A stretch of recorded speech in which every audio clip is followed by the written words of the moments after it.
अस्सलाम वालेकुम। Kitchen with Meru में हाजिर हूँ एक और नई वीडियो के साथ। मैं बनाने जा रही हूँ बीफ कढ़ाई।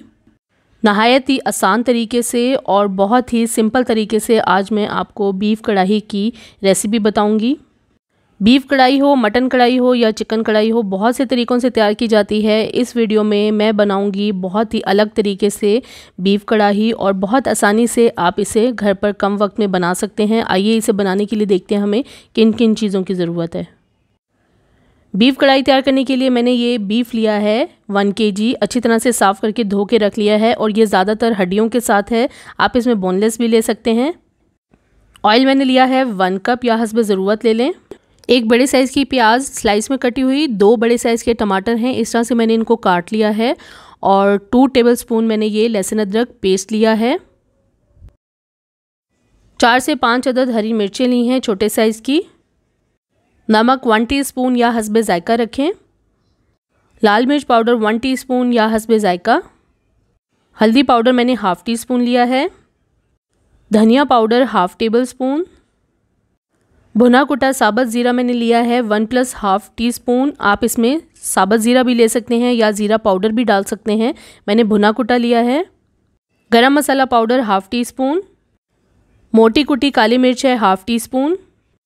कसूरी मेथी हाफ़ टेबल स्पून। ये तीनों चीज़ें मैं आखिर में इस्तेमाल करूँगी, इनको हमने पहले नहीं डालना। आइए अब रेसिपी स्टार्ट करते हैं। सबसे पहले कुकर में ऑयल डाल दें, फिर इसमें प्याज डाल दें और प्याज को हमें लाइट गोल्डन ब्राउन होने तक फ्राई कर लेना है। इसके बाद इसमें मैं लहसुन अदरक पेस्ट डाल दूँगी और इसे 1 मिनट तक फ्राई कर लूँगी। फिर इसमें मैं गोश्त डाल दूँगी और गोश्त को तकरीबन हमें 8 से 10 मिनट तक पका लेना है ताकि इसका पानी भी खुश्क हो जाए। गोश्त को डालने के बाद इसका थोड़ा सा पानी निकलेगा, उसे हमें खुश्क कर लेना है।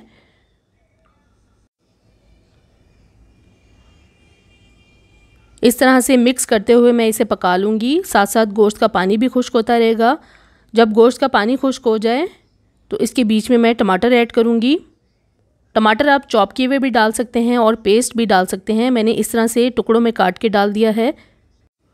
अब इसे मैं कवर करके थोड़ी देर के लिए पकने रख दूँगी ताकि टमाटर अच्छी तरह से सॉफ्ट हो जाएं। ढक्कन पे मैंने रबड़ नहीं चढ़ाई है, इसी तरह मैं इसे कवर कर दूँगी।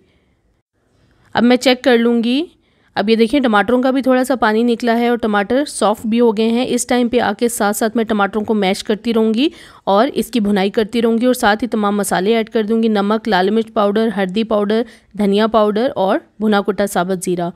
अब इसे मैं अच्छी तरह से भून लूँगी और साथ साथ टमाटरों को मैश कर लूँगी। कवर करके इसको पकाया भी इसीलिए था कि टमाटर सॉफ्ट हो जाएँ और आसानी से इसमें मिक्स हो जाएँ। इसकी अब अच्छी तरह से मैं भुनाई कर लूँगी तकरीबन 4 से 5 मिनट तक। भुनाई करने के बाद अब इसके बीच में मैं 1 कप पानी डाल दूँगी और इसे अब मैं कवर करके 10 से 12 मिनट के लिए पकने रख दूँगी मीडियम फ्लेम पे। 10 से 12 मिनट के बाद अब मैं चेक करूँगी। अब ये देखिए इसका पानी थोड़ा सा खुश्क हो चुका है। अगर इसमें इस टाइम पे आके पानी मौजूद हो तो आपने हाई फ्लेम पे इसका पानी खुश्क कर लेना है। अब इस टाइम पे आके इसका पानी खुश्क कर लेना है। अगर इसमें पानी मौजूद हो तो पानी को हाई फ्लेम पे खुश्क कर लें। जब पानी खुश्क हो जाए तो फ्लेम को बिल्कुल दम वाली फ्लेम पर ले आएं, यानी लो फ्लेम कर दें और इसमें दही ऐड कर दें। दही को लो फ्लेम पे ही अच्छी तरह से मिक्स कर लेना है। जब मिक्स हो जाएगी तो मैं फ्लेम को हाई कर दूंगी और हाई फ्लेम पे अब इसे मैं दोबारा से भुनाई कर लूँगी और इतना भून लेना है कि दही का पानी खुश्क हो जाए और तेल निकल आए। अच्छी तरह से मैं इसकी भुनाई कर रही हूँ।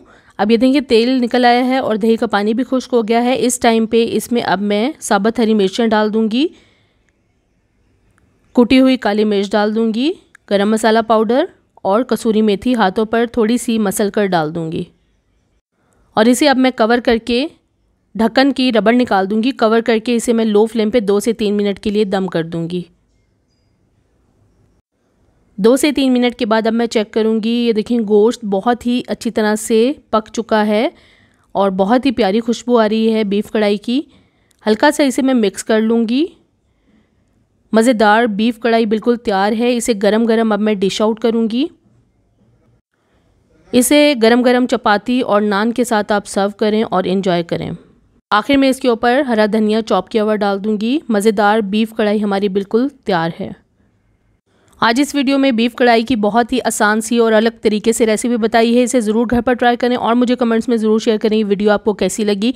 अगर अभी तक आपने मेरे चैनल को सब्सक्राइब नहीं किया तो प्लीज़ मेरे चैनल को सब्सक्राइब करें, लाइक करें, शेयर करें और बेल आइकॉन को ज़रूर प्रेस कर दें ताकि मेरी आने वाली नई वीडियो को नोटिफिकेशन सबसे पहले आपको मिले। अल्लाह हाफिज़।